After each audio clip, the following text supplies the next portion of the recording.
Hello friends, sorry technical classes में आपका स्वागत है। तो चलिए आइए इस लेक्चर में हम लोग पढ़ेंगे गैसेस डिस्चार्ज लैम्प के बारे में। और पीछे हम लोग कई सारे लैम्प को पढ़ चुके हैं। इनकैंडेसेंट लैम्प को भी पढ़ लिया, हैलोजन लैम्प को भी पढ़ लिया। और अब इस लेक्चर में हम लोग गैसेस डिस्चार्ज लैम्प के बारे में पढ़ेंगे। यहाँ पर गैसेस डिस्चार्ज लैम्प का फिगर बना हुआ है। सबसे पहले हम लोग क्या करेंगे, गैसेज डिस्चार्ज लैम्प को कंस्ट्रक्ट करने के लिए हम लोग एक ट्यूब लेंगे। ट्यूब के अंदर 2 इलेक्ट्रोड डालेंगे और 2 इलेक्ट्रोड के बाद उसमें हम लोग गैस एंड मेटल वेपर डालेंगे। गैस एंड मेटल वेपर डालने से ये होगा, ये हमें क्या डिटरमाइन कराएगा, किस कलर का हम लोग को लाइट आउटपुट में चाहिए। जिस भी कलर का हम लोग को लाइट आउटपुट में चाहिए वैसा गैस डालेंगे और मेटल वेपर डालेंगे, जिससे कि हम लोग को उस प्रकार का, जिस प्रकार का हम लोग को लाइट की आवश्यकता है उस प्रकार का लाइट हम लोग को मिल सके। जैसे कि हम लोग को येलो लाइट की आवश्यकता है तो हम लोग क्या करेंगे, मोनोक्रोमेटिक येलो लाइट की आवश्यकता है तो हम लोग नियोन गैस का इस्तेमाल करेंगे और सोडियम वेपर का इस्तेमाल करेंगे। तो हम लोग को 15 मिनट के ऑपरेशन के बाद हम लोग को क्या मिलेगा, एक मोनोक्रोमेटिक येलो लाइट हम लोग को प्रोड्यूस होता हुआ नजर आएगा। तो वही जो कलर है, और मोनोक्रोमेटिक के लोग के अलावा अगर हम लोग चाहते हैं और कोई भी कलर मिले तो उसके लिए हम लोग क्या करेंगे, डिफरेंट टाइप्स ऑफ गैस डालेंगे और different types of metal vapour का उपयोग करेंगे इस ट्यूब के अंदर। तो ट्यूब जो बना है वो ग्लास से बना है या क्वार्ट्ज से बना है। जो ग्लास से भी बना सकते हैं या क्वार्ट्ज से भी बना सकते हैं।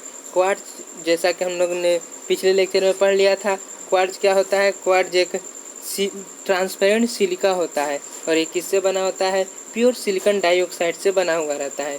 इसका जो मैकेनिकल, इसका जो स्ट्रेंथ होता है बहुत ज़्यादा स्ट्रॉन्ग, इसका जो स्ट्रेंथ होता है बहुत ज़्यादा स्ट्रॉन्ग होता है, बहुत हाई टेम्परेचर पर भी ये सस्टेन कर लेता है। ये क्वार्ट्ज के बारे में हम लोगों ने पढ़ लिया था पिछले लेक्चर में। अब ये क्या है, गैसेज डिस्चार्ज लैम्प है। तो यहाँ पर लिखा हुआ है, the basic principle of gases discharge lamp is shown in above figure. जो बेसिक प्रिंसिपल है गैसेज डिस्चार्ज लैम्प का, गैसेज डिस्चार्ज लैम्प का जो किस प्रिंसिपल पर वर्क करता है तो इस फिगर में आपको दिखाया गया है। किस प्रिंसिपल पर वर्क करता है, ये इस प्रिंसिपल पर वर्क करता है कि हम लोग एक ट्यूब लेंगे, 2 इलेक्ट्रोड लेंगे, गैस और मेटल वेपर लेंगे और पोटेंशियल डिफरेंस अप्लाई करेंगे। एक बात हम लोग हमेशा से जान रहे हैं कि गैस जो होता है वो पुअर कंडक्टर ऑफ इलेक्ट्रिसिटी होता है। इससे कारण जैसे अगर हम लोग कोई पोटेंशियल डिफरेंस इस एनोड और कैथोड के क्रॉस अगर अप्लाई नहीं करेंगे तो कोई भी करंट फ्लो होने वाला नहीं है, क्योंकि गैस क्या होता है, इंसुलेटर होता है, इंसुलेटिंग मटेरियल के तरह बिहेव करता है। उसी के कारण हम लोग क्या करेंगे, इस गैस से इलेक्ट्रिक करंट फ्लो हो इसके लिए हम लोग क्या करेंगे, एक सूटेबल अमाउंट ऑफ वोल्टेज हम लोग अप्लाई करेंगे। जैसे ही suitable amount of voltage apply करेंगे, शुरू में कुछ नहीं होगा, फिर और अधिक वोल्टेज अप्लाई करेंगे। एक इग्निशन वोल्टेज तक जब हम लोग वोल्टेज को अप्लाई करेंगे तो क्या होगा, धीरे धीरे हमारा जो गैस है वो उससे करंट फ्लो होना शुरू होगा। थोड़ा सा और वोल्टेज अप्लाई करेंगे तो इग्निशन वोल्टेज से थोड़ा सा ज़्यादा वोल्टेज अप्लाई करेंगे तो हमारा क्या होगा, बहुत ज़्यादा इलेक्ट्रिक करंट हमारा गैस से फ्लो होना शुरू कर जाएगा और वो जो करंट होगा बहुत ज़्यादा अमाउंट में हो जाएगा और साथ ही साथ इलेक्ट्रिक फील्ड भी उसमें बहुत ज़्यादा सेटअप हो जाएगी। जिसके कारण जो हमारा जो इलेक्ट्रॉन है वो कहाँ से कहाँ फ्लो होगा, हमारा जो इलेक्ट्रॉन है वो कैथोड से एनोड की ओर फ्लो होना शुरू हो जाएगा और जो हमारा पॉजिटिव आयन है वो हमारा एनोड से कैथोड की ओर फ्लो होना शुरू हो जाएगा। तो देखिए इसमें यहाँ पर लिखा भी हुआ है, उसको भी पढ़ लेते हैं।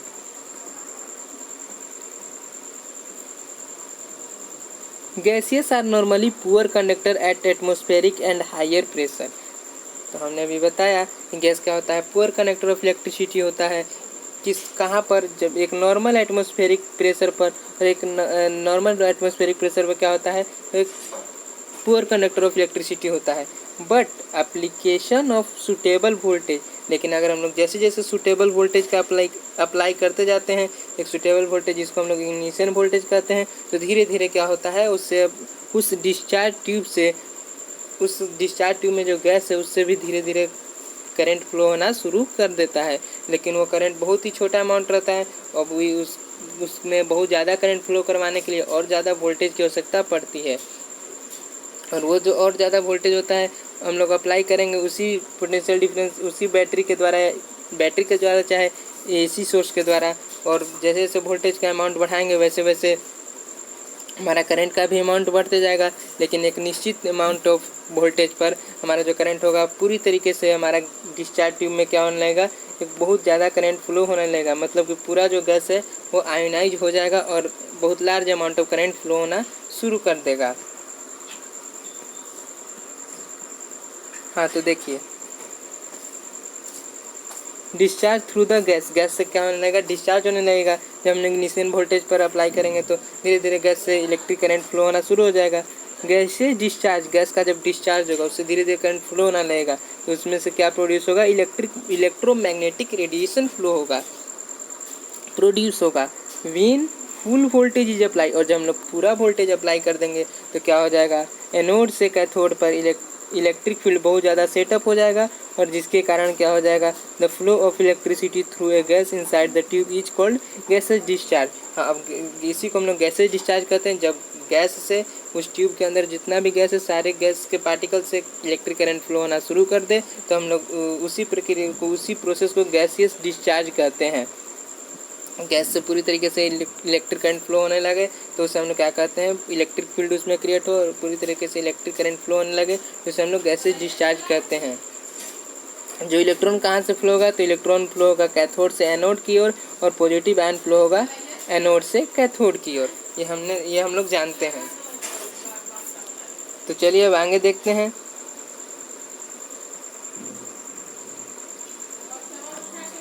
Gases discharge lamp possess negative resistance characteristics. ये यहाँ पर बहुत इंपॉर्टेंट है, VVI इसको लगा दीजिए, आप याद कर लीजिएगा, कई कम्पिटिटिव एग्जाम में पूछा जाता है कि जो गैसियस डिस्चार्ज लैम्प है वो पॉजिटिव टेम्परेचर कोएफिशिएंट होता है या नेगेटिव टेम्परेचर कोएफिशिएंट होता है। तो आप लोग तुरंत बताइएगा कि क्या ऐसा टेम्परेचर कोएफिशिएंट होता है, तो नेगेटिव टेम्परेचर कोएफिशिएंट होता है। क्योंकि जैसा कि हम लोग जानते हैं कि जब हम लोग गैसेज डिस्चार्ज ट्यूब में गैसेज डिस्चार्ज हो गया यानी कि गैस से अब करंट फ्लो होना शुरू हो गया, तो कुछ ना कुछ तो रेसिस्टेंस होगा, तो कुछ ना कुछ I²R लॉस होगा। I²R लॉस होगा तो हीट के फॉर्म में लॉस होता है, कोई भी लॉसेस इलेक्ट्रिसिटी में, तो वो लॉस क्या करेगा, टेम्परेचर को बढ़ाएगा। और जैसे जैसे टेम्परेचर बढ़ते जाएगा वैसे वैसे हमारा जो रेसिस्टेंस का वैल्यू घटेगा, तो धीरे धीरे करंट का वैल्यू बहुत ज़्यादा बढ़ने लगेगा। और हम लोग एक बात और जानते हैं कि शॉर्ट सर्किट कंडीशन में भी ऐसा ही होता है कि करंट का वैल्यू लगातार बढ़ने लगता है और रेसिस्टेंस का वैल्यू कम होने लगता है। तो यहाँ पर भी शॉर्ट सर्किट का कंडीशन धीरे धीरे आने लगेगा। उस कंडीशन से बचाने के लिए, हमारे डिस्चार्ज ट्यूब में आग न लग जाए, हमारे डिस्चार्ज ट्यूब को बर्बाद न कर दे, डैमेज न कर दे, उसके लिए हम लोग क्या करेंगे, एक चौक का यूज करेंगे। चौक जो उसमें जो इंडक्टिव रिएक्टेंस का जो वैल्यू होगा बहुत ज़्यादा हाई होगा, वो क्या करेगा, शॉर्ट सर्किट के करंट के वैल्यू को लिमिट करेगा, करंट के वैल्यू को अपोज करेगा, करंट के वैल्यू को ज़्यादा बढ़ने नहीं देगा। करंट के वैल्यू को ज़्यादा नहीं बढ़ने देगा तो हमारा जो शॉर्ट सर्किट करंट का वैल्यू बहुत ही कम हो जाएगा, और उससे अब उतना ज़्यादा हीट नहीं प्रोड्यूस होगा कि वो क्या कर दे, हमारे पूरे डिस्चार्ज लैम्प को, पूरे डिस्चार्ज ट्यूब को क्या कर दे, डैमेज कर दे। उतना उसके पास करंट नहीं है, जब करंट ही नहीं है तो लॉस भी उतना उसके द्वारा नहीं होगा।